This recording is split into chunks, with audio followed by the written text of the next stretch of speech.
ఇక రెండవ రోజు గ్రామ సభల్లో ప్రజాగ్రహం అధికారులు నేతల తీరుకు సంబంధించి మనకి పూర్తి సమాచారం అందించడానికి మా ప్రతినిధులు ప్రదీప్ మనకి లైవ్ లో అందుబాటులో ఉన్నారు. నల్గొండ నుంచి రాము లైవ్ లో అందుబాటులో ఉన్నారు. అదేవిధంగా నిజామాబాద్ నుంచి రవీందర్ లైవ్ లో ఉన్నారు. ముందుగా ప్రదీప్ తో మాట్లాడదాం. ప్రదీప్, నిన్న ఎటువంటి సీన్ కనిపించిందో ఇవాళ కూడా అవే దృశ్యాలు రాష్ట్ర వ్యాప్తంగా కూడా కనిపించినాయి. నిన్న అంత ఆందోళన చేసినా కూడా ప్రజలకు ఎండ్ ఆఫ్ ద డే ఆఖరుకు సరే ఏం చేస్తామో ఒక పరిష్కారం, ఒక ప్రత్యామ్నాయం ప్రజల నుంచి ఇంత తిరుగుబాటు జరుగుతుంటే కూడా ఏ మాత్రం హోప్ దక్కని పరిస్థితి కనిపిస్తుంది. ఇవాళ మరింత ఆగ్రహంతో ప్రజలు ఉన్నట్టుగా కనిపిస్తుంది. ఏమంటున్నారు ప్రజలు? దానికి క్షేత్రస్థాయిలో కాంగ్రెస్ సర్కార్పై ఉన్నటువంటి ఆగ్రహం ఒక్కసారిగా పెళ్ళుబిక్కిందని చెప్పొచ్చు. అయితే గ్రామ సభల్లో వైపు లబ్ధిదారుల ఎంపిక చేశారు, ఇప్పటికే లిస్టు ప్రకటించి ఉన్నారు, తిరిగి మళ్ళీ గ్రామ సభలు అని చెప్తున్నారు. అయితే ఇప్పటికే అనర్హులనంతా లబ్ధిదారుల జాబితాలో ఉన్నటువంటి నేపథ్యంలో ఎవరైతే అర్హులు ఉన్నారో ఎన్నికల ముందు కాంగ్రెస్ అనేక హామీలు ఇచ్చింది.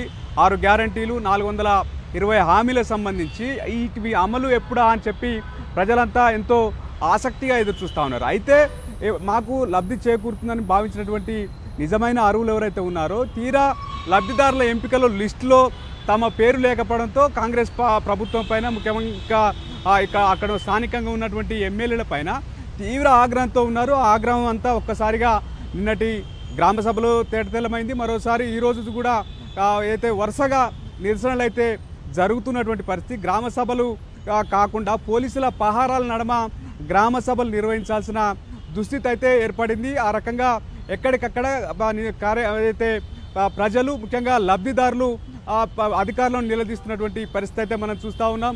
ముఖ్యంగా కాంగ్రెస్ ఒక వ్యూహం ఏదైతే చేసిందో ఆ వ్యూహం బెడిసి కొట్టిందని చెప్పాలి. ఎందుకంటే ఈ 4 స్కీమ్స్ ఇంప్లిమెంట్ చేయడం ద్వారా తర్వాత లోకల్ బాడీ ఎన్నికలకు వెళ్ళాలి, తద్వారా కాంగ్రెస్ పార్టీకి లాభం చేకూరుతుందన్నటువంటి భావనలో భాగంగానే 26న ఈ 4 స్కీమ్స్ ఏదైతే ఉన్నాయో ఇంప్లిమెంట్ చేయాలని భావించింది. అయితే పరిపాలన అనుభవం లేకపోవడమా, లేకపోతే ఇంత సమన్వయం లేకపోవడం ఒక లోపం అయితే ఉంది. తద్వారా లబ్ధిదారుల ఎంపిక సంబంధించి ఇప్పటికే 2 సార్లు ప్రజలు దరఖాస్తులు చేసుకున్నారు. మొదటగా ప్రజాపాలన దరఖాస్తుల్లో ఏ స్కీమ్స్కు మీరు అర్హులు, ఏ స్కీమ్స్ సంబంధించి మీరు అప్లై చేసుకోవాలని దానికి సంబంధించి ఒకేసారి అప్లై చేసుకోండి, ఏ స్కీమ్స్ ఇప్పటివరకు మీరు ప్రభుత్వం ద్వారా లబ్ధి పొందుతున్నారనేది కూడా అందులో స్పష్టంగా పొందుపరిచి ఉన్నారు.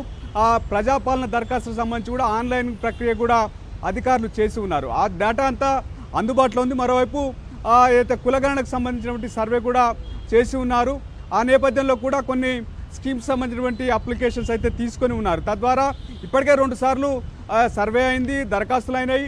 తీరా చూస్తే నిజమైన అర్హులను అయితే అందులో చేర్చకపోవడం పట్ల ప్రజలు తీవ్ర ఆగ్రహం గ్రామ సభల్లో వ్యక్తం చేస్తున్నారు. ఈ ప్రభావం అంతా క్షేత్రస్థాయిలో అయితే అధికారుల పైన పడుతున్నటువంటి పరిస్థితి అయితే మనం చూస్తూ ఉన్నాం. చాలా మంది ఎమ్మెల్యేలు, మంత్రులు గ్రామ సభలకు మొదటి రోజు అయితే ఒకరిద్దరు మినహా పెద్దగా హాజరైనటువంటి దాఖలాలు లేవు. ఎందుకంటే క్షేత్రస్థాయిలో ఫీడ్బ్యాక్ తెలుసుకున్న తర్వాత గ్రామ సభలకు వెళ్ళొద్దని భావించినటువంటి పరిస్థితి అయితే మనం స్పష్టంగా చూడొచ్చు. ఈరోజు మనం కొన్ని చోట్ల పెద్ద ఎత్తున నిరసన జరిగింది. ముఖ్యంగా ఏదైతే భువనగిరి ఎమ్మెల్యే కుంభవాణి రెడ్డి సంబంధించి పెద్ద ఎత్తున ప్రజలు తిరుగుబాటు వేశారు, నిలదీశారు. దాంతో ఆయన అక్కడి నుంచి పారిపోయి రావాల్సినటువంటి పరిస్థితి ఉంది. ముఖ్యంగా మొదటి రోజే పరిస్థితి చేదాటిపోవడం, మంత్రులంతా నిన్న బెళగావికి 10 మంది మంత్రులు ఇక్కడి నుంచి వెళ్ళిపోవడం, ఇక్కడ ఏదైతే గ్రామ సభలకు సంబంధించి క్షేత్రస్థాయిలో మానిటరింగ్ లేకపోవడం, వారికి ముందుగా ఫీడ్బ్యాక్ ఇవ్వకపోవడం, ఒకవైపు అనర్హులను కాంగ్రెస్ పార్టీకి సంబంధించినటువంటి కార్యకర్తలను ఎంపిక చేసి లిస్టు ప్రకటించి తీరా లబ్ధిదారులకు సంబంధించినటువంటి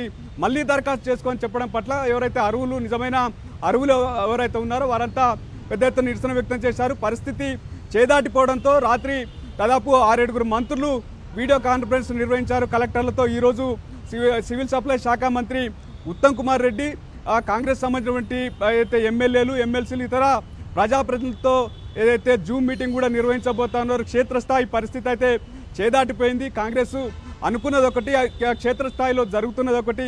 కాంగ్రెస్ పార్టీ అయితే వ్యూహం అయితే బెడిసి కొట్టింది, కొత్త తలనొప్పి అయితే వచ్చి పడింది. ఎందుకంటే వైపు భరోసా ఇస్తున్నామని గొప్పలు చెప్పుకుందామన్నా క్షేత్రస్థాయిలో అటు ఇందిరమ్మ ఇండ్ల లబ్ధిదారులు కావచ్చు, రెండోది రేషన్ కార్డు సంబంధించినటువంటి లబ్ధిదారులు ఎవరైతే ఉన్నారో పెద్ద ఎత్తున కాంగ్రెస్ ప్రజాప్రతినిధులు, కాంగ్రెస్ పార్టీ ప్రభుత్వాన్ని నిలదీస్తున్నటువంటి నేపథ్యంలో అయితే ఎక్కడికక్కడ ప్రదీప్, ఈ స్థాయిలో వ్యతిరేకత వస్తున్నా కూడా అక్కడో ఇక్కడో మాట్లాడుతున్న కాంగ్రెస్ నేతలైనా సరే వాళ్ళు కూడా దౌర్జన్యపూరితంగా మాట్లాడుతున్నారు. ఇప్పటికీ కూడా రుబాబ్ మాటలే మాట్లాడుతున్నారు. మేం చెప్పిన వాళ్ళకే వస్తుందని కూడా బాహాటంగా మాట్లాడుతున్నారు.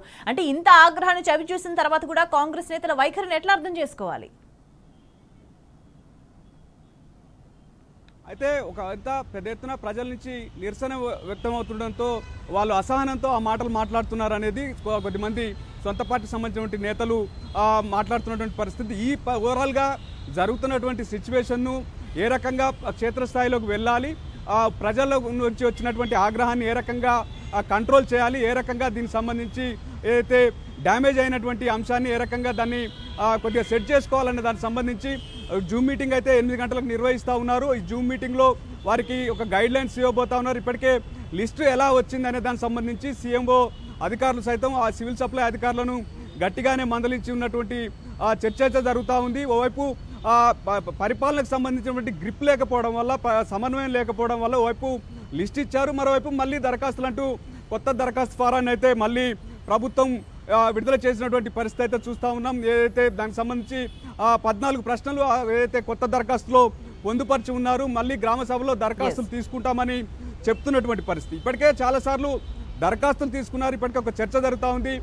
ప్రతిదానికి దరఖాస్తులు తీసుకుంటున్నారు, ఇది ప్రజాపాలన కాదు దరఖాస్తుల పాలన అని చెప్పి సెటైర్లు కూడా వేస్తున్నటువంటి సందర్భంలో మళ్ళీ దరఖాస్తులు అయితే కోరుతా ఉన్నారు. క్షేత్రస్థాయిలో ముఖ్యంగా రేషన్ కార్డు హోల్డర్లు, ఇందిరమ్మ ఇండ్లకు సంబంధించి చాలామందికి అయితే జాబితాలో వస్తుందనుకుని భావించినటువంటి నేపథ్యంలో తీరా చూస్తే పేరు లేకపోవడం పట్ల తీవ్ర ఆగ్రహంతో అయితే ఉన్నారు. ప్రజాప్రతినిధులు మొహం చాటేస్తూ ఉన్నారు. గ్రామ సభల్లోకి వెళ్ళలేని పరిస్థితులు అయితే కాంగ్రెస్ సంబంధించినటువంటి ఎమ్మెల్యేలు, ఎమ్మెల్సీలు ఉన్నటువంటి పరిస్థితి అయితే ఉంది. అయితే ఏ రకంగా దీన్ని డ్యామేజ్ కంట్రోల్ చేయాలని సంబంధించి కాంగ్రెస్ సంబంధించినటువంటి మంత్రులు, తెలంగాణ మంత్రులు ఒక వ్యూహం అయితే రచిస్తున్నట్టుగా తెలుస్తూ ఉంది. దీన్ని ఎట్లా డ్యామేజ్ని కంట్రోల్ చేసుకోవాలని దానికి సంబంధించి జూమ్ మీటింగ్లో ఒక ఎమ్మెల్యేలకు, ఎమ్మెల్సీలకు ఒక డైరెక్షన్ ఇచ్చేటువంటి అవకాశం ఉంది. ఏదేమైనా కాంగ్రెస్ పార్టీ అనుకున్నది ఒకటి, కిందలా జరుగుతున్నది ఒకటి. క్షేత్రస్థాయిలో కాంగ్రెస్ క్యాడర్ అంతా తీవ్ర ఆగ్రహంతో ఉన్నారు. ఎందుకు ఇటువంటి అయితే ఒకేసారి పెట్టకుండా అప్పుడొకటి పెట్టినా బాగుండేది అన్నటువంటి భావనలోకి ఉన్నారు. క్షేత్రస్థాయిలో లోకల్ బాడీ ఎన్నికల్లో పోటీ చేసేందుకు సైతం లోకల్ బాడీలో తీవ్ర ప్రభావం పడుతున్నటువంటి భావనలో స్థానిక క్యాడర్ ఉన్నటువంటి పరిస్థితి అయితే చూస్తూ ఉన్నాం. స్వేచ్ఛ.